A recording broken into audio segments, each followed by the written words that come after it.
आजाद digital के साथ मैं हूं इमरान वसीम। नाज़रीन, आज 20 नवंबर है, दिन है जुमेरात का और साल 2025। आज के नाज़रीन प्रोग्राम की खबरों पे आने से पहले पाकिस्तान तहरीक इंसाफ का जितना भी प्रोपेगेंडा है, बानी तहरीक इंसाफ इमरान खान के साथ मुलाकात ना होने पे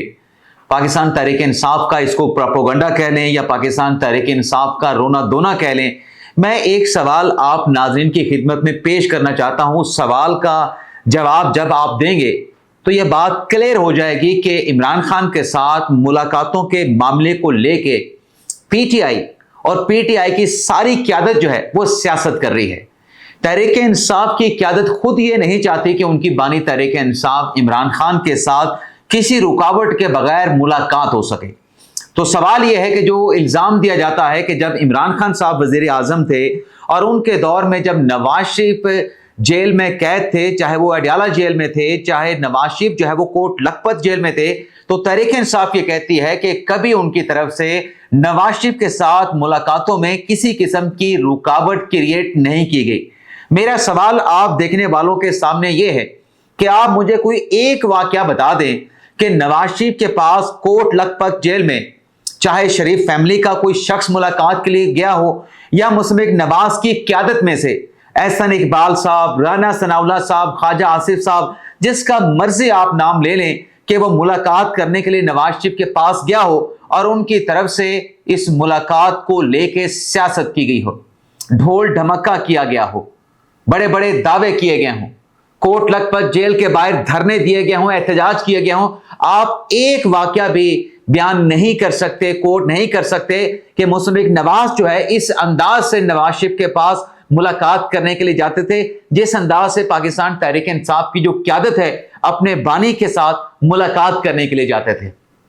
नून लीग वाले हों चाहे शरीफ खानदान वाले हों, वो जब अपने कायद के पास नवाज शरीफ के पास मुलाकात के लिए जाते थे, खामोशी से जाते थे, मुलाकात करके वापस आ जाते थे। कोई मीडिया नहीं होता था, कोई एहतजाज नहीं होता था, कोई बयानिया नहीं होता था। लेकिन यहां पर तो खान साहब के साथ मुलाकात के मामले को लेके आपके सामने है,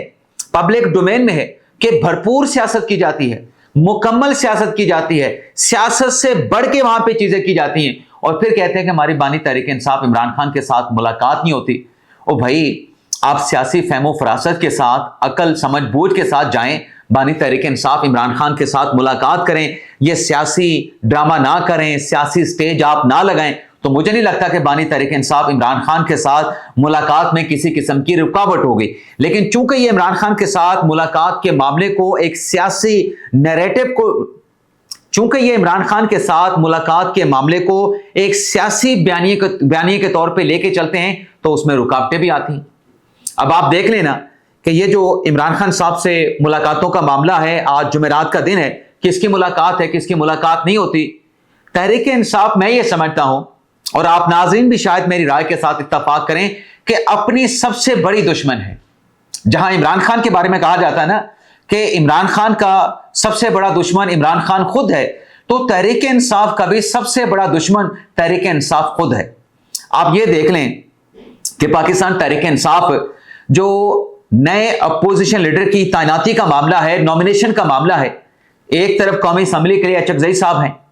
दूसरी तरफ जो है सेनेट के लिए जनाब राजा नासिर अब्बास साहब हैं। तहरीक इंसाफ की क़यादत ये नहीं कि स्पीकर साहब या चेयरमैन सेनेट साहब नहीं चाहते कि ये दोनों लोग जो हैं अपोजिशन लीडर के ओहदों पे आए या इनको मुंतखब किया जाए। तहरीक इंसाफ खुद भी नहीं चाहती, तहरीक इंसाफ खुद नहीं चाहती कि अचकजई साहब जो हैं वो कौमी असम्बली में अपोजिशन लीडर बने, चाहे बानी तहरीक इंसाफ इमरान खान का फैसला भी है।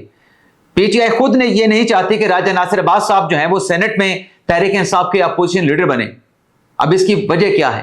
जो मैं बात आपके सामने रख रहा हूं, इसकी सपोर्ट में आर्गूमेंट क्या है। भाई, पेशावर हाई कोर्ट ने एक फैसला दिया था, डिसाइड कर दिया था ना, अब 23 नवंबर को उमर अयूब साहब की खाली सीट पे इलेक्शन होने जा रहा है और आपने इलेक्शन के मामले पे सुप्रीम कोर्ट से कोई हुक्म इम्तना भी हासिल नहीं किया,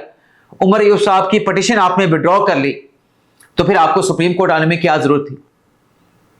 अब स्पीकर साहब ने जो जवाब बनाया है कि जब तक उमर अयूब साहब का पेशावर हाई कोर्ट से फैसला नहीं हो जाता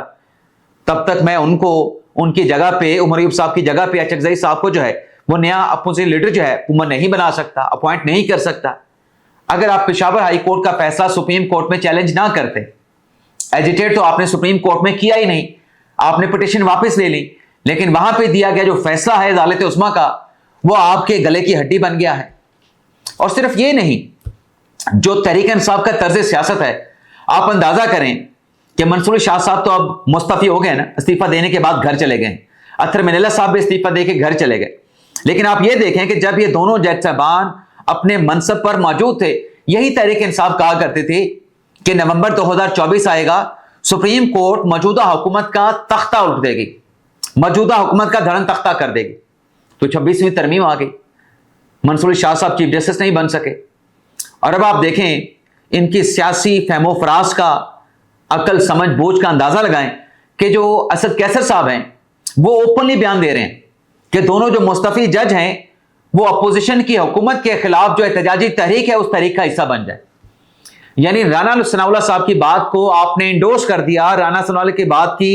पाकिस्तान तहरीक इंसाफ के रहनुमा असद कैसर साहब ने तौसीक कर दी, जो ये कहते थे राना सनाउल्लाह साहब के ये सियासी जज हैं, इनका सियासी एजेंडा है।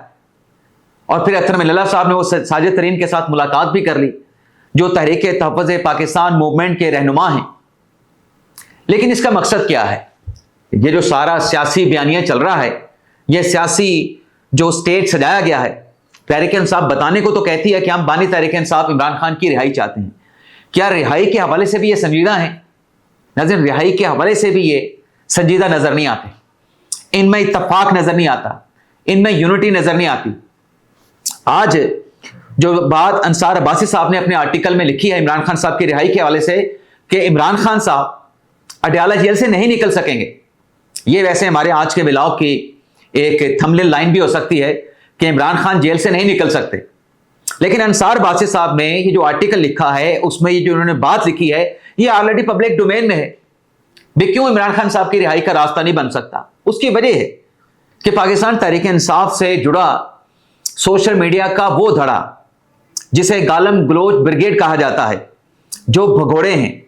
जिन्होंने इमरान खान साहब को अपनी मॉनेटरी बेनिफिट की वजह बना लिया है, इमरान खान साहब को अपने इनकम का मतलब एक सोर्स बना लिया है। वो कब चाहेंगे कि बानी तहरीक इंसाफ इमरान खान जो है वो अडयाला जेल से बाहर आए? तो अंसार अब्बासी साहब ने यही बात लिखी है आज के अपने आर्टिकल में कि अगर पाकिस्तान तहरीक इंसाफ ये चाहती है कि इमरान खान साहब की रिहाई का रास्ता बने, तो उन्हें हुकूमत के साथ इंगेज करना चाहिए, हुकूमत के साथ भी मुज़ाकरात का दरवाजा खोलना चाहिए, एस्टेब्लिशमेंट के साथ भी मुज़ाकरात का दरवाजा खोलना चाहिए, लेकिन मीडिया के सामने नहीं। मीडिया को अगर कोई बात बताएंगे, अगर ये मुज़ाकरात में इंगेज होते हैं तहरीक इंसाफ की क़यादत, चाहे हुकूमत के साथ चाहे एस्टेब्लिशमेंट के साथ, मीडिया के सामने अगर ये सारी बातें डिस्कस होंगी, जैसे कुछ अर्सा पहले आजम सवाती साहब की इमरान खान साहब के साथ मुलाकात हुई थी, तब आजम सवाती साहब ने बाहर आके क्या बताया था कि मुझे इमरान खान साहब ने मैंडेट दे दिया है कि जाऊं एस्टेब्लिशमेंट के साथ बात करूं, उनके साथ डील करूं, उनके साथ मामला तय करूं। ओ भाई, खान साहब ने अगर आपको मैंडेट दिया भी था उनके दावे के मुताबिक, वैसे तो बाद में तहरीक इंसाफ की क़यादत ने आजम सवाती साहब के इस दावे को झुटला दिया था, लेकिन चले उनको अगर मैंडेट मिला भी था, फर्ज कर लें, या अगर मिल भी जाता, तो क्या आप मीडिया में आके ढिंढोरा पीटेंगे? और मैं बिल्कुल अंसार अब्बासी साहब को बेशक जितना मर्जी ट्रोल करे, मैं उसकी मजम्मत भी करूंगा, लेकिन उनकी बात ये ऑलरेडी पब्लिक डोमेन में मौजूद है कि ये जो गालम गलोच ब्रिगेड है, ये जो सोशल मीडिया के ऊपर ट्रोलिंग की जाती है, अगर आप यही एजेंडा, यही नैरेटिव, ये प्रोपेगेंडा लेके आप चलेंगे तो इमरान खान साहब बाहर नहीं आएंगे, इमरान खान साहब फिर अडयाला जेल में रहेंगे, उनका निकलना मजीद मुश्किल तर हो जाएगा, और ये लोग इमरान खान का अडयाला जेल से निकलना मुश्किल बनाएंगे। अब आप अलीमा खान साहबा देखें कितने सख्त बयान देती हैं। आज अल्टीमेटली उनको अदालत के सामने सरेंडर करना पड़ा कि मैं अदालत में नहीं जाऊंगी, मेरे साथ मीडिया वालों को भी पकड़े, मैंने तो इमरान खान का पैगाम दिया था, पैगाम मीडिया ने आगे डिसेमिनेट किया था, तो मीडिया वालों को भी इसमें एक्यूज बनाया जाए। 11 उनके नाकाबिले जमानत अरेस्ट वारंट जारी हुए, लेकिन जब अदालत ने, वो कहते हैं ना, रगड़ा लगाया, अदालत ने जब अकाउंट फ्रीज किए, CNIC जो था उनका, CNIC जो था अलीमा खान साहबा का, वो ब्लॉक कर दिया गया, पासपोर्ट ब्लॉक कर दिया गया। पंजाब में कितनी प्रॉपर्टीज हैं अलीमा खान की, उनकी डिटेल आ गई, बाकी सरकार उनको अटैच किया जाना था, तो आज अलीमा खान साहबा जो है ATC अदालत में जाके पेश हो गई। अगर ये सब कुछ करना था तो फिर अपने ये अरेस्ट वारंट, अपना जो अदालती रिकॉर्ड है, और जो आपका जामिन था उमर शरीफ, उसके अरेस्ट वारंट आपने क्यों जारी करवाने थे? نہ کرتے، اس حد تک نہ جاتے. اب شاندانہ گلزار صاحبہ بھی اسلام آباد ہائی کورٹ میں پہنچ گئی ہیں، جو انہوں نے پرائم منسٹر شہباز شریف صاحب کی ایک فیک ویڈیو جو ہے وہ پبلک کی تھی، تو اس پہ اسلام آباد ہائی کورٹ نے دونوں جو کیسز ہیں شاندانہ گلزار صاحبہ کے، دونوں کو کلب کر دیا ہے، اور دونوں کیسز کو یکجا کر کے سننے کے لیے معاملہ جو ہے وہ چیف جسٹس سرفراز ڈوگر صاحب کو بھجوا دیا ہے. اجازت چاہتے ہیں ناظرین، اللہ حافظ.